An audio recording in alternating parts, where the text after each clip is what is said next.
युवक ने गौर किया कि हर रात ठीक 12 बजे उसका पड़ोसी लगातार मांस काटने लगता था। उसके साथ एक असहनीय बदबू भी फैल जाती थी। अपने शक को परखने के लिए वह खिड़की से झुककर पड़ोसी के घर की ओर देखने लगा। उसने देखा कि जैसे ही मांस काटने की आवाज आती, आसपास की जंगली बिल्लियां वहां खींची चली आती। अजीब बात यह थी कि पड़ोसी उन्हें भगाने के बजाय ताजा कटा हुआ मांस उन्हें खिला देता था। सबसे हैरानी की बात यह थी कि इतनी भयानक बदबू होने के बावजूद इतनी सारी बिल्लियां वहां क्यों इकट्ठा होती थीं।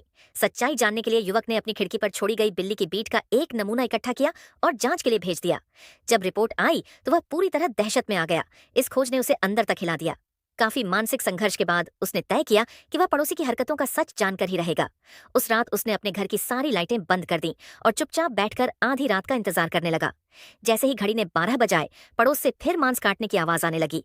उल्टी रोकते हुए उसने रसोई की वेंटिलेशन जाली हटाई और पड़ोसी के घर में झांकने की कोशिश की, लेकिन छेद बहुत छोटा था।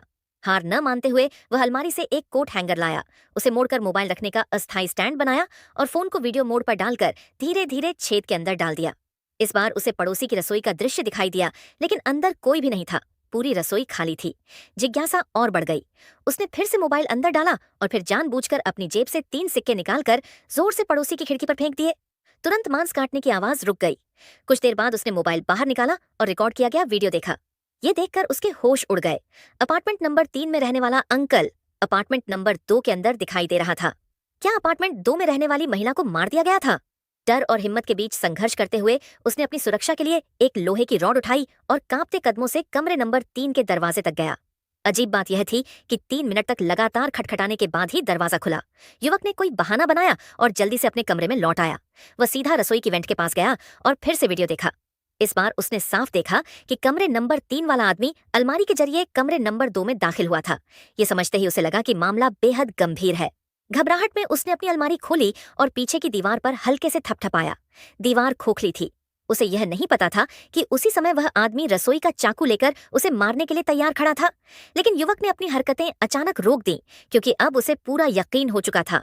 कमरा नंबर 3 का आदमी एक हत्यारा है और उसने कमरा नंबर 2 की महिला को मार डाला है। अगली सुबह युवक उस आदमी पर नजर बनाए रहा। जैसे ही उसने नीचे कूड़े का बैग फेंका, युवक ने तुरंत उसकी जांच की, लेकिन उसमें कुछ भी संदिग्ध नहीं मिला। फिर भी वह हार मानने को तैयार नहीं था। अपने शक की पुष्टि के लिए उसने अपनी अलमारी खोली और उसके पीछे छिपे दरवाजे से होते हुए पड़ोसी के कमरे नंबर 2 में प्रवेश किया। उसने कमरे को ध्यान से देखा और वहां मांस काटने का तख्ता भी पाया। लेकिन इससे पहले कि वह कोई और सबूत ढूंढ पाता, कमरे नंबर 2 की महिला अचानक सामने आ गई। उसी पल कमरे नंबर 3 का आदमी भी उस गुप्त रास्ते से रेंगता हुआ अंदर आ गया।